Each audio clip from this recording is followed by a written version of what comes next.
살펴보면서 오늘 우리에게 하시는 하나님의 말씀을 몇 가지 살펴보고자 합니다. 첫 번째로 생각할 것은 예수님의 질문입니다. 사람들이 인자를 누구라 하느냐라는 질문이죠. 사람들이 나를 누구라 하느냐. 앞서 말씀드린 것처럼 사람들은 예수님에 대해서 세례 요한 혹은 엘리야, 예레미야와 같은 여러 사람들의 이름을 댔습니다. 이러한 말들은 대체로 일리 있는 말들입니다. 예수님 보고 세례 요한이라고 이야기했던 사람 중에 대표적인 인물은 유다의 분봉왕이었던 헤롯이라는 사람입니다. 헤롯은 세례 요한을 목 베어서 죽인 그런 사람입니다. 그는 세례 요한을 싫어했지만 또 동시에 두려워했습니다. 당시 헤롯은 자신의 제수와 재혼을 하게 됩니다. 그리고 이 잘못에 대해 다른 어떤 누구도 이야기하지 못할 때 세례 요한은 담대하게 왕에게 찾아가서 당신이 잘못했다라고 이야기합니다. 헤롯은 세례 요한의 지적에 대해서 괴로워하면서도 그의 말씀을 두려워하며 들었습니다. 그런데 헤롯과 결혼했던 헤로디아는 이 일을 마음에 두고 있다가 헤롯이 술에 취해 기분이 좋았을 때 세례 요한을 죽이도록 부탁했습니다. 헤롯은 세례 요한의 죽음에 대해 죄책감을 가지고 있었습니다. 그러던 때에 예수라 불리는 사람이 활동하는데 그의 행동이나 그의 말이 세례 요한과 비슷했기에 헤롯은 예수님을 보고 내가 죽인 그 세례 요한과 같구나. 죽은 세례 요한이 살아 돌아왔다고 이야기를 한 적이 있습니다. 또한 일반 사람들은 예수님을 엘리야나 구약에 기록된 어떠한 선지자로 여겼습니다. 엘리야는 왕성한 활동을 했던 능력의 선지자였죠. 그는 많은 기적을 일으킨 것으로 유명한 사람이었습니다. 그런데 예수님께서 오셔서 병자들을 고치시고 또 기적을 베푸시고 죽은 사람도 살리시자 사람들은 예수님을 향하여 우리 가운데 엘리야와 같은 능력의 선지자가 왔구나 라고 여겼습니다. 또 예수님의 말씀은 당시 유대 종교사회를 향한 회개를 촉구하는 말씀이셨고 또 종교 지도자들을 향한 심판의 메시지였습니다.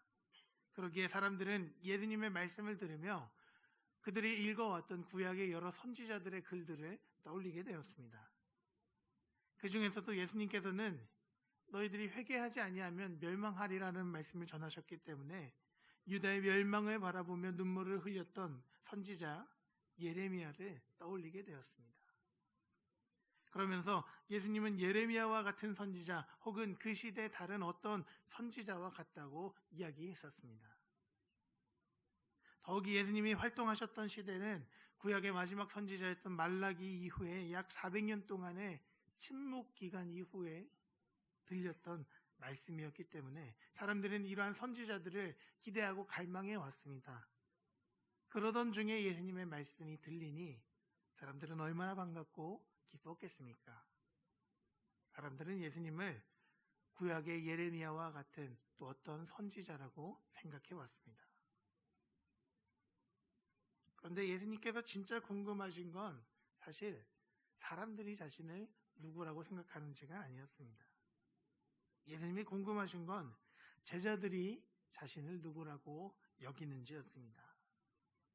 맞습니다. 예수님께서는 사람들에게 세례 요한 같은 분이셨습니다. 예수님은 엘리야와 같이 기적을 행하시는 분이셨고 또 예레미야처럼 지도자들을 향하여 일갈하셨던 그런 분이셨습니다. 그런데 이러한 대답들은 예수님 당신을 모두 꿰뚫지 못하는 그러한 일부분일 뿐입니다. 예수님께서는 사람들에게 또 제자들에게 무엇이든 될 수 있으셨습니다. 그러나 그것이 예수님의 본질은 아니었습니다. 예수님께서 진짜로 묻고 싶으신 것은 제자들이 예수님의 본질을 알고 있는가였습니다. 예수님의 본질, 즉 예수님의 하나님 되심을 제자들이 인식하고 있는가라는 것이죠. 이것은 사실 불가능합니다. 왜냐하면 차원이 다르기 때문입니다. 인간을 포함하여 모든 생명체는 자신이 속한 차원의 이상의 것을 보지 못합니다. 유한한 사람은 무한하신 존재를 인식할 수가 없고, 유한한 인간은 무한하신 하나님을 이해할 수 있는 지혜나 능력이 없습니다. 그러기에 베드로가 예수님을 향하여 주는 그리스도시요 살아계신 하나님의 아들이라고 고백할 때 예수님은 그의 대답이 그에게서 나온 것이 아니라 하나님의 지혜를 통한 대답이라고 말씀하고 계신 것입니다. 17절 말씀을 제가 읽겠습니다. 예수께서 대답하여 이르시되 바요나 시몬아 내가 복이 있도다. 이를 내게 알게 한 이는 혈육이 아니요 하늘에 계신 내 아버지시니라. 사랑하는 성도 여러분, 우리 인간이 참 대단한 것 같지만 또 우리가 많은 것을 안다고 생각하지만 사실 우리는 모르는 것 투성입니다. 사람은 자기 몸 하나도 어떻게 돌아가는지 잘 모릅니다. 인간이 유전 정보를 완전히 해독했다고요? 또한 어떠한 병에 대해 완치를 선언했다고요? 단순한 현상만 바라보고 수많은 화학작용 중에 극히 일부의 인과관계만 인식할 뿐입니다. 하물며 각자 인생에 돌아가는 일을 어떻게 알겠습니까? 여러분의 인생은 여러분의 계획대로 잘 돌아가셨습니까? 그렇지 않습니다. 우리는 내 인생임에도 불구하고 어떻게 흘러갈지 전혀 예상하지 못합니다. 우리 인생을 주관하시는 분이 전능하신 하나님이라는 이 고백이 없이는 우리는 언제나 불안함과 두려움에 사로잡혀 걱정과 근심으로 우리의 인생을 채울 수밖에 없는 것이 우리가 처한 현실입니다. 하물며 유한한 존재가 어떻게 무한하신 하나님을 인식하고 예수를 그리스도라 인생의 구주라 감히 고백할 수 있겠습니까? 하나님께서 우리에게 자신을 계시해 주지 않는다면 우리는 하나님을 바라볼 수 없고, 하나님께서 우리로 하여금 깨닫게 하여 주시지 않는다면 우리는 결코 예수 그리스도를 통한 이 구원의 신비를 깨달을 수 없는 그러한 사람들입니다. 그러나 우리는 하나님에 대해서 들었고 또 알았고 경험했으며 예수 그리스도를 통한 구원의 신비를 깨달은 사람들입니다. 하나님의 크신 은혜와 조명하신 가운데 하나님의 자녀가 되어서 예수님이 누구인지에 대해 우리가 알게 되었습니다. 우리가 그분을 찾은 게 아니고 그분이 이미 우리 곁에, 우리 위에, 우리 옆에, 우리 안에 계시고 그분이 친히 우리에게 자신을 드러내 주신 것입니다. 사랑하는 성도 여러분, 날마다 임마누엘이신 주님, 하나님이신 주님, 말씀이 육신이 되신 전능하신 주님을 깨닫는 은혜가 있기를 간절히 소망합니다. 자신을 친히 드러내어 주신 이 주님을 통하여 주님을 깨닫고 주님을 더욱 의지하시는 모든 성도님들이 되시기를 간절히 소망합니다. 주님이 누구이신지 깨닫는다는 것은 다른 어떤 누구의 하나님이 아니라 내 하나님, 내 구세주라는 사실을 깨닫는 것입니다. 누군가의 신앙 고백에 의지해서 고개를 끄덕이는 것만으로 아는 것이 아니라, 아, 주님, 내가 내 입술로 고백합니다. 주님, 정말 주님은 살아계신 하나님의 아들이시군요. 나의 하나님 되시는군요. 내 입술로 고백하는 것입니다. 신앙생활에 어려움과 위기가 있다면 내가 믿는 것이 무엇인지, 내가 믿는 주님이 어떤 주님이신지에 대한 점검의 기회가 됩니다.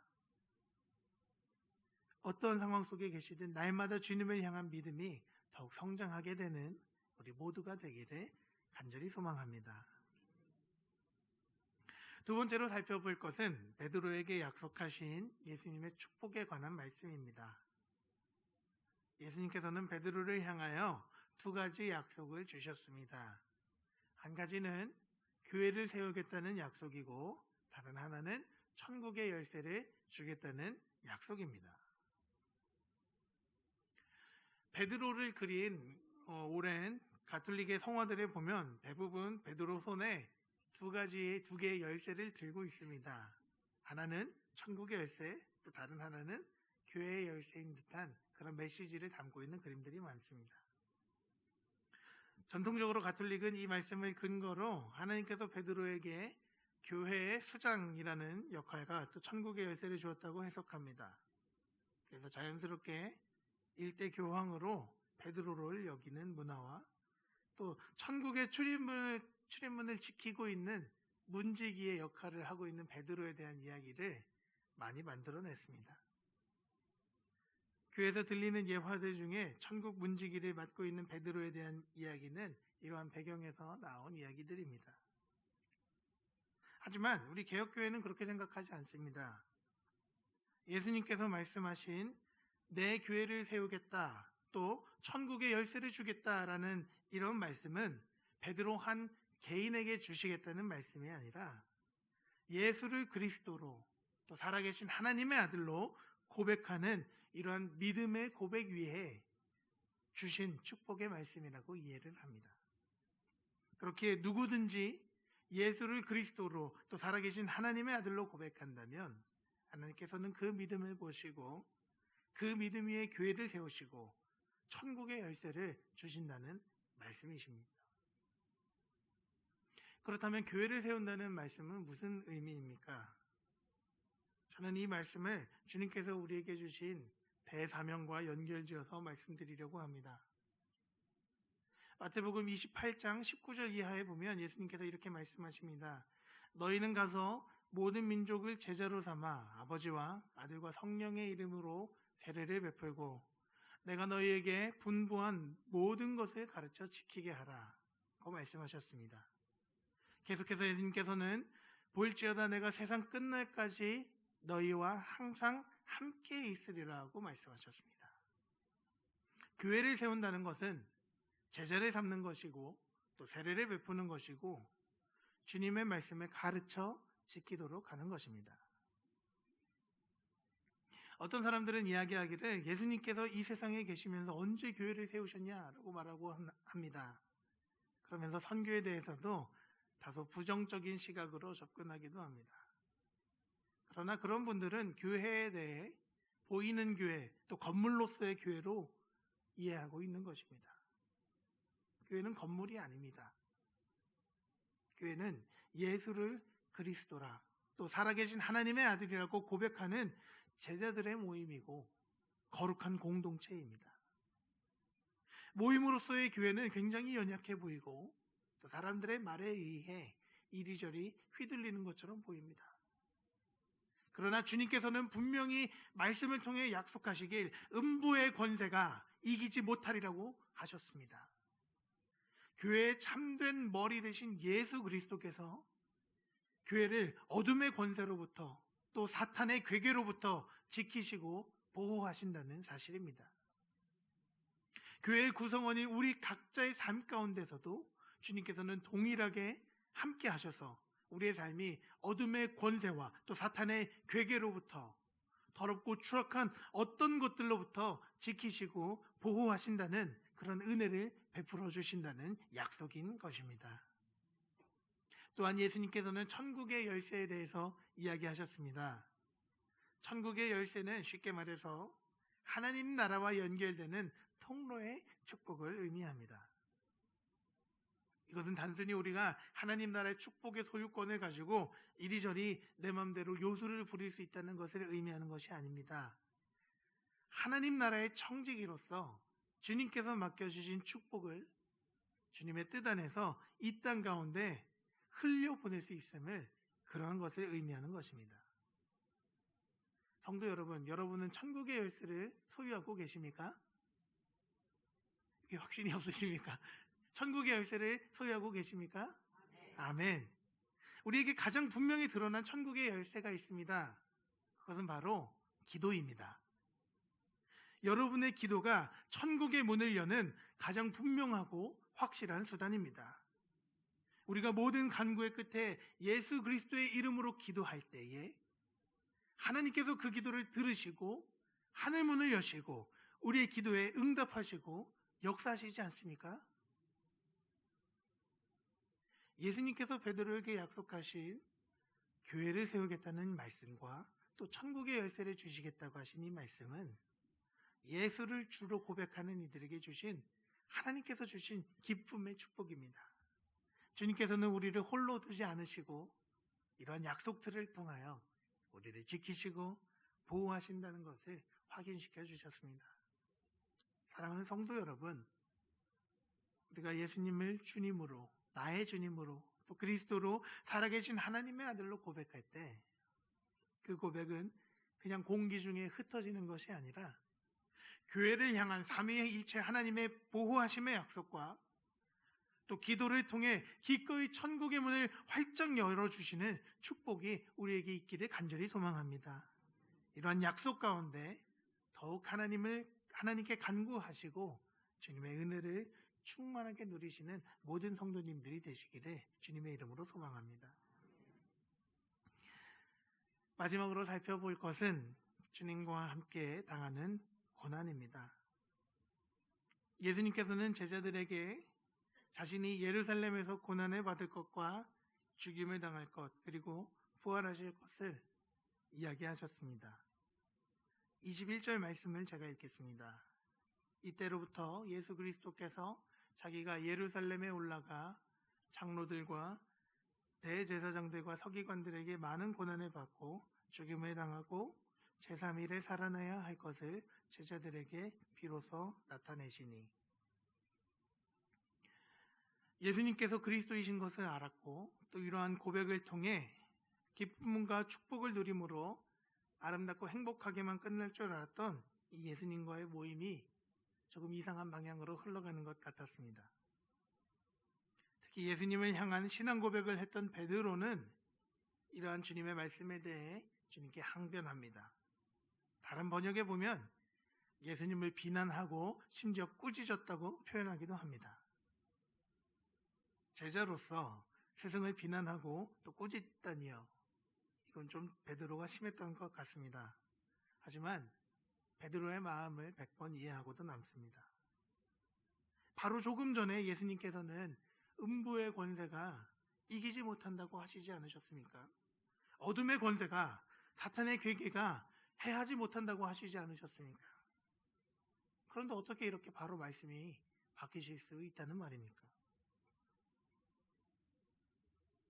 사랑하는 성도 여러분, 성경을 읽을 때에 우리는 꼼꼼히 읽어야 합니다.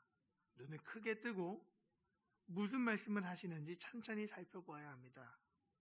예수님께서는 이 말씀 가운데 고난과 죽음만 말씀하시지 않으셨습니다. 예수님은 고난과 죽음 이후에 제3일에 살아날 것, 곧 부활까지도 제자들에게 숨김없이 말씀하셨습니다.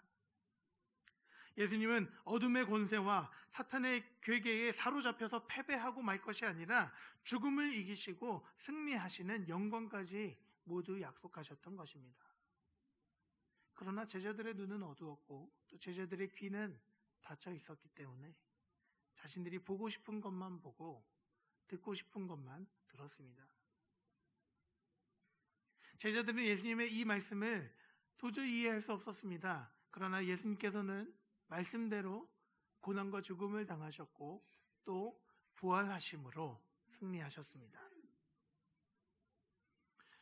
예수님께서 우리에게 약속하신 것은 공짜 승리나 또 값싼 은혜를 이야기하는 것이 아닙니다.